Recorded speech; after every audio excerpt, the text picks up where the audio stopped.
வணக்கம். இப்போது கிறிஸ்டன் எனப்படும் நான் 80 வயதைக்கு நடந்து கொண்டிருக்கும் வேளையில் அந்த கால திரைப்பட நினைவில் மறக்க முடிய நிகழ்ச்சியில் நடிகரும் நவரச திலகம் சிவாஜி கணேசன் அவர்களை பற்றியும் அவர்கள் நடித்த அன்று வெளியான 52ஆம் ஆண்டு அக்டோபர் 17ஆம் தேதி வெளியான புரட்சிகரமான படமான மாபெரும் வெற்றி படைப்பான பராசக்தி எனும் திரைப்படத்தினையும் குறித்து பேச விரும்புகிறேன்.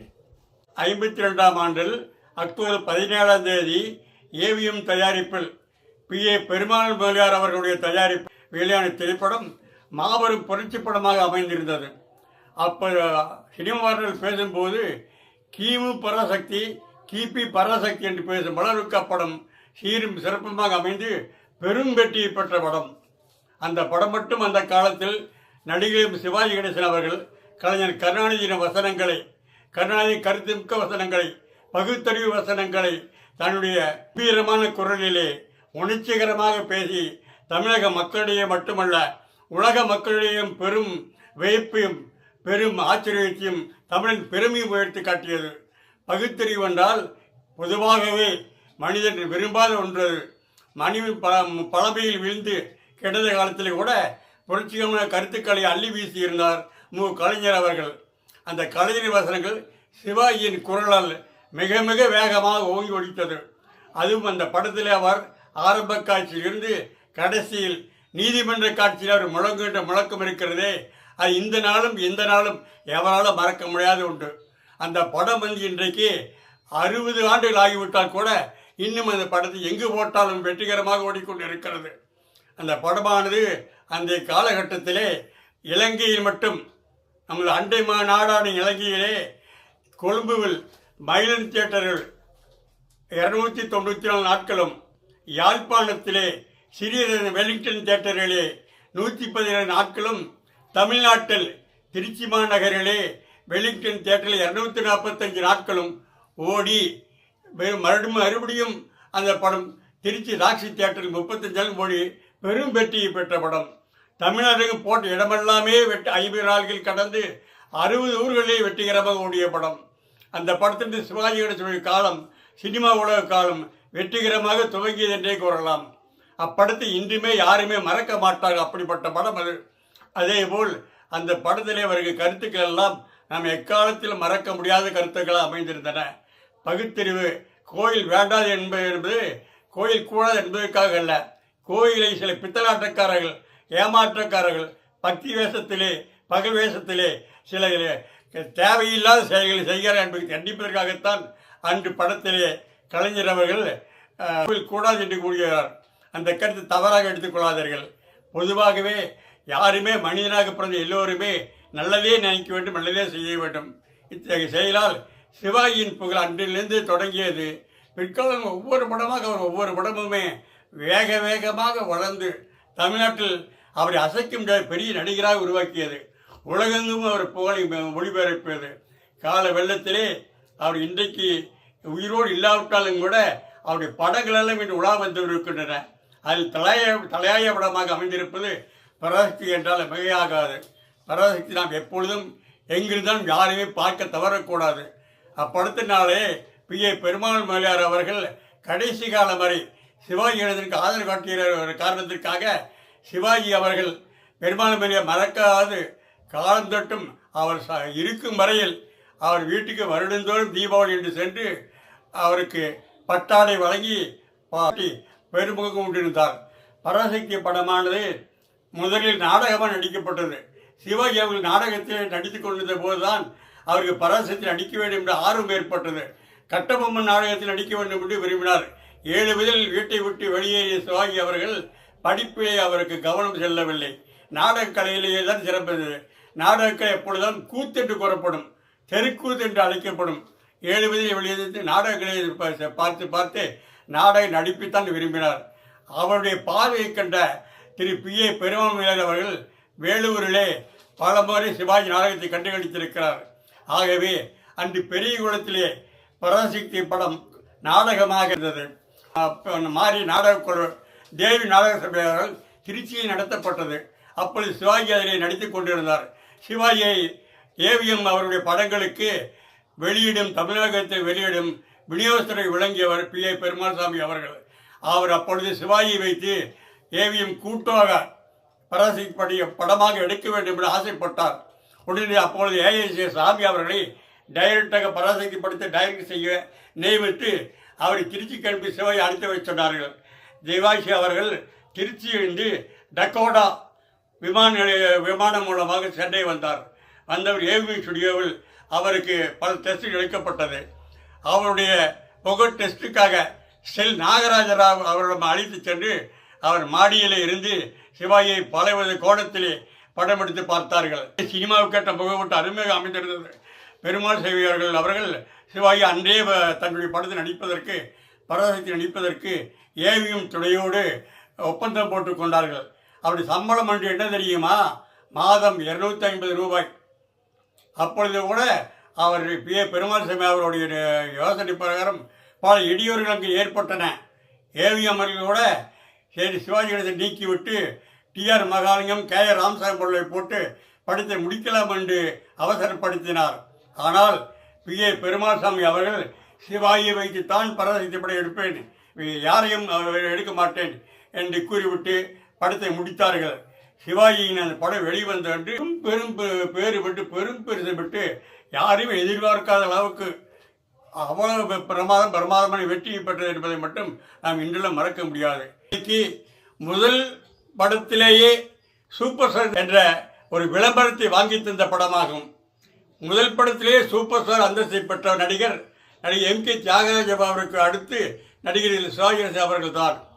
அந்த படத்திற்கு கிடைத்த ஆதரவு ஒருவரும் அவர்களுமாக வளர்ச்சி காட்டினாலும் அந்த படத்திற்கு எழுந்த எதிர்ப்பும் மிக பிரமாதமாக வளர்ந்து படத்துக்கு பெரிய விளம்பரத்தை கொடுத்தது என்று யாரும் மறுக்க முடியாது. அதனால்தான் இந்த படம் மாபெரும் வெற்றி படைப்பாகி அந்த படம் கூடியவர்களே தடை செய்யப்படும் என்ற கருத்து பரவியிருந்த காலத்தில், ஆனால் அந்த படத்தை பார்த்த அன்றிருந்த சென்சார் போர்டு தலைவர் பாம்பே சீனிவாசன் அவர்கள், ஸ்டாலின் சீனிவாசன் அவர்களை சொல்லுவார்கள். அவர் ஸ்டாலின் என்று பெயர் காரணம் ஸ்டாலினை போல் அவர் பேச வைத்திருந்த காரணம்தான்.